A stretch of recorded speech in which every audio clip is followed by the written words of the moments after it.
membahas terkait dengan hal-hal yang setiap harinya menjadi perbincangan atau merupakan hal-hal yang meresahkan masyarakat.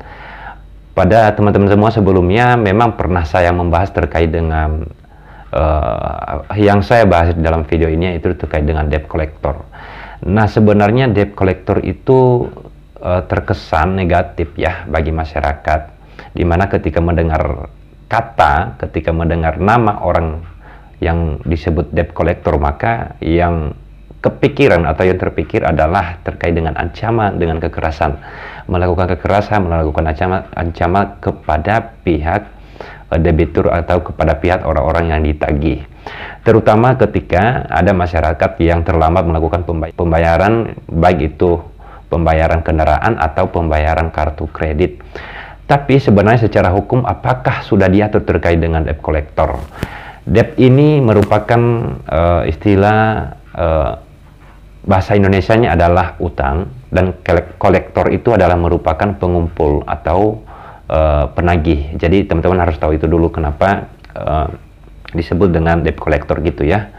Kemudian secara hukum memang secara spesifik tidak diatur terkait dengan debt collector, tetapi ada beberapa hal yang teman-teman harus ketahui bahwa di dalam peraturan OJK nomor 35 tahun 2018, teman-teman bisa baca di dalam pasal 48 ayat 1. Di sana diizinkan atau dapat melakukan kerjasama, yaitu pihak perusahaan pembiayaan itu dapat melakukan kerjasama dengan pihak penagih utang atau PT penagih utang yang kemudian yang difungsikan atau yang digunakan jasanya untuk melakukan penagihan utang. Tetapi di dalam pasal 48 harus diingat teman-teman bahwa di dalam ayat 3-nya menyebutkan bahwa minimal 3 hal yang harus terpenuhi syaratnya. Pertama itu PT-nya harus sudah berbadan hukum. Yang kedua, perusahaan tersebut atau pihak ketiga yang dimaksud itu sudah memiliki izin dari instansi yang berwenang. Yang paling penting adalah nomor 3. Yang nomor 3 ini adalah pastinya di dalam perusahaan tersebut atau pihak ketiga tersebut adalah ada manusia-manusia di sana atau ada orang-orang di sana yang bekerja di perusahaan tersebut yang kemudian difungsikan sebagai penagih utang. Nah, teman-teman yang harus diingat nomor 3 bahwa harus sudah mempunyai sertifikasi profesi yang sudah dikeluarkan oleh lembaga sertifikasi profesi di bidang pembiayaan.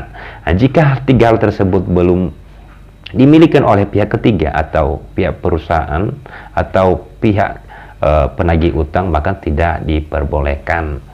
Nah, gitu teman-teman. Nah, ketika sudah perusahaan pembiayaan sudah melakukan kerjasama dengan pihak ketiga, maka di pasal 48 sudah ditegaskan di dalam ayat keempatnya menyatakan bahwa segala akibat yang muncul atau yang timbul akibat kerjasama antara pihak perusahaan pembiayaan dengan pihak ketiga, maka akan ditanggung oleh atau perusahaan pembiayaan mempunyai tanggung jawab sepenuhnya. Nah, kenapa? Karena dalam penagihan utang sebenarnya adalah atau disebut dengan debt collector itu adalah merupakan orang-orang yang harusnya mempunyai etika dalam melakukan penagihan kepada pihak debitur. Yang pertama, apa yang perlu dilakukan? Yang pertama, tidak boleh dilakukan dengan cara kekerasan, ancaman atau hal-hal yang bersifat memalukan. Nah, kedua atau hal lainnya adalah tidak boleh menggunakan tekanan secara verbal atau fisik. Nah, kemudian penagih utang ini juga harus memperlihatkan identitas resmi yang dikeluarkan oleh mungkin bank perusahaan pembiayaan yang sudah bekerja sama dengan pihak ketiga atau pihak debt collector atau pihak penagih utang. Yang kemudian jika penagih utang itu dilakukan melalui alat komunikasi atau sarana komunikasi, maka tidak boleh terus-terusan atau yang secara terus-menerus mengganggu aktivitas atau mengganggu debitur. Nah, kemudian tidak boleh dilakukan di jam-jam yang malam ya, di jam-jam malam. Kenapa? Karena sebenarnya sudah diatur etika dalam penagihan utang itu adalah dari pukul 8 sampai pukul 8 kalau waktu Indonesia Barat, pukul 8 waktu Indonesia Barat sampai dengan pukul 20 waktu Indonesia Barat. Di luar itu tidak boleh ya teman-teman. Kemudian pihak penagih itu tidak boleh menagih orang lain selain debitur, atau contohnya dia menagih saudara dari debitur itu tidak boleh ya, tidak boleh, atau teman dari debitur itu tidak boleh teman-teman.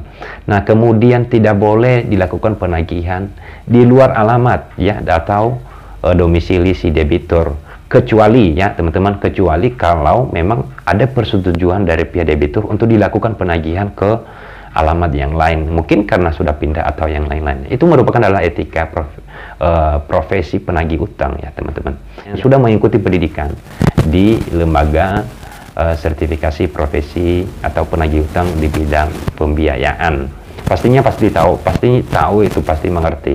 Nah, kemudian selain dari etika-etika yang saya sebutkan tadi, ketika penagih utang atau debt collector melakukan pelanggaran, nah pelanggaran yang dilakukan maka akan mendapatkan konsekuensi hukum, baik secara perdata ataupun secara pidana, secara administrasi kepada pihak perusahaan pembiayaan yang sudah bekerja sama dengan pihak ketiga.